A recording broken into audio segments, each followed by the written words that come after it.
आदाब नाजरीन, Saiyaara news TV में आपका खैर मकदम है। आइए देखते हैं कुछ अहम खबरें।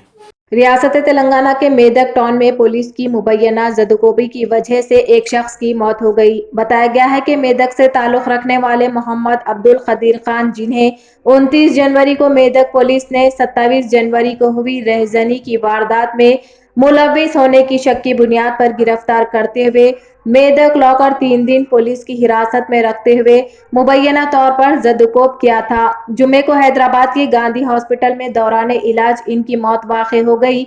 खानदानी जराये के मुताबिक मारपीट की वजह से अब्दुल खदीर खान के गुर्दे नाकारा हो गए और इन्हें इब्तदाई इलाज के बाद मेदक से हैदराबाद बगर्ज इलाज ले जाया गया।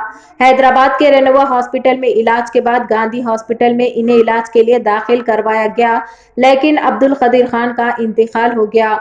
ताहम पुलिस ने इल्जामात की तरदीद की है। इस वाक़ये पर मेदक के मुसलमानों में काफ़ी गम और गुस्से की लहर दौड़ गई। जुमे और सूरत के हाल के पेश नज़र एहतियाती तौर पर पुलिस ने चौकसी इख्तियार की। बरहम मुसलमानों और सियासी कायदीन की जानिब से जिले SP समेत मजलूम अब्दुल खदीर के वाक़े में मुलविस sub inspector mister Rajshekhar, constable Prashant और पवन को फौरी बरतरफ करने का मुतालबा किया गया। 2023 के दिन हैदराबाद के एक मोहल्ला हुसैनी अलम से मेदक पुलिस इनको उठाकर लेकर गई। 5 दिन इनको अंदर रखी। वहाँ पर जाने के बाद में इसको ये पता चला कि इसका स्पाइनल कॉर्ड, इसके हाथ और इसके दोनों किडनीज फेल हो गए और मल्टीपल फ्रैक्चर्स आए। पुलिस के टॉर्चर की वजह से इसको मल्टीपल फ्रैक्चर्स आए।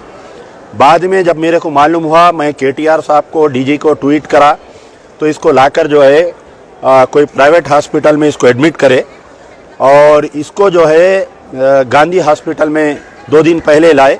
कल रात में इसका इंतकाल हो गया और यह वाक़या पेश आया 29 जनवरी के दिन और आज की तारीख तक भी पुलिस की तरफ से कोई एक्शन नहीं लिया गया। मामूली सी यानी ये वाक़ये के जो जिम्मेदार थे P Rajshekhar sub inspector of police, Prashant, Pawan 2 constable जो मोहम्मद अब्दुल खदीर को यहाँ से उठाकर लेकर गए थे और जिसको टॉर्चर किए, तो हम मुतालबा किए थे कि तीनों को इमीडिएट सस्पेंड करना और गिरफ्तार करना। लेकिन बड़े अफसोस की बात है कि वहाँ के जो सुप्रीडेंट ऑफ पुलिस है रोशिनी प्रियादर्शनी IPS, उनका जो बयान आया था टाइम्स ऑफ इंडिया और क्रॉनिकल में, क्लीन चिट दे दिए कि हम उसको लाए नहीं, हम उसको मारे नहीं, पूछताछ करने के लिए लाए, सुबह लाए, शाम में छोड़ दिए बोल के। तो मैं सुप्रीडेंट ऑफ पुलिस से ये जानना चाह रहा हूँ कि जब पुलिस टॉर्चर नहीं की तो ये बंदे के जिस्म पे निशाना कहाँ से आए, इसको मल्टीपल फ्रैक्चर्स कहाँ से आए, इसके किडनीज कैसा फेल हुए, ये कैसा हुआ।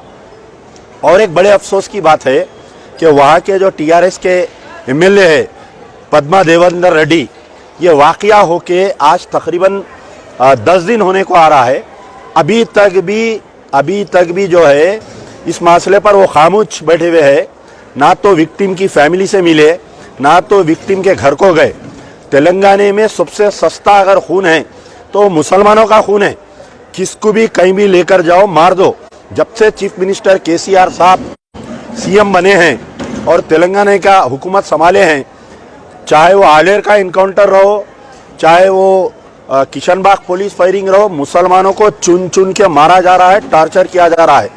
निज़ामाबाद में भी इससे पहले ऐसी पुलिस कस्टडी में शक की बिना पे शेख हैदर को ले जाकर मारे वहाँ पर, और अभी भी यहाँ पर मेदक में शक की बिना पर ले जाकर एक बच्चे को, मोहम्मद खदीर को मार दिए। और बड़े अफसोस की बात है कि क़यादत का दावा करने वाली शख्सियतें, मुसलमानों की क़यादत, हम TRS के ड्राइवर, हम जिसे चाहे उसे तख्त पर बिठा सकते हैं, हमारी वजह से TRS हुकूमत चल रही बोलने वाले अवैसी ब्रदर्स, असदुद्दीन और अकबरुद्दीन ओवैसी इस मसले पर 10 दिन से खामोश है। बच्चा कल रात में मर गया, अब उसकी बॉडी यहाँ पर है, कोई पुरसाने हाल नहीं। उसकी फैमिली को मेदक पुलिस वाले गायब कर दिए, उसकी बीवी को, उसके भाई को, उसके रिश्तेदारों को कहाँ पर है नहीं मालूम। अभी मैं अंदर जाके बॉडी देखा, बॉडी भी नहीं देखने दे रहे थे मेरे को। खैर मैं लड़ झगड़ के जाके बॉडी देख के आया मैं। तो हमारा मुतालबा है कि इसके ऊपर मोहम्मद खदीर खान की ये जो कस्टोडियल डेथ हुई पुलिस टॉर्चर के डेथ के ऊपर immediately superintendent of police Medak का उनको सस्पेंड करना चाहिए। रोशनी प्रियादर्शनी को सस्पेंड करना चाहिए। जब तक एक बड़े ऑफिसर को सस्पेंड नहीं करेंगे आने वाले दिनों में ये हालात और बढ़ेंगे।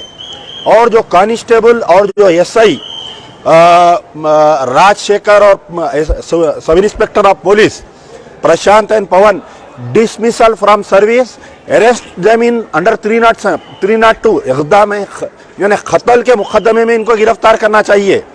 केटीआर साहब छोटे छोटे मसलों पे ट्वीट खेलते, मैं आईटी हब बना रहा हूं बोलते तेलंगाना को। तेलंगाना की तरक्की क्या मुसलमानों के खून से होंगी? क्या बताओ आप? क्या मुसलमानों की बलिदान देके आप तेलंगाना की तरक्की लाना चाह रही? क्यों आपका Twitter, why are you not condemning the death of Mohammed Khadeer Khan? जैसा कि आपने देखा नाजरीन क्या हो रहा है देश और दुनिया में। इस चैनल को सब्सक्राइब करिए, लाइक करिए, शेयर करिए और हमें दीजिए इजाजत।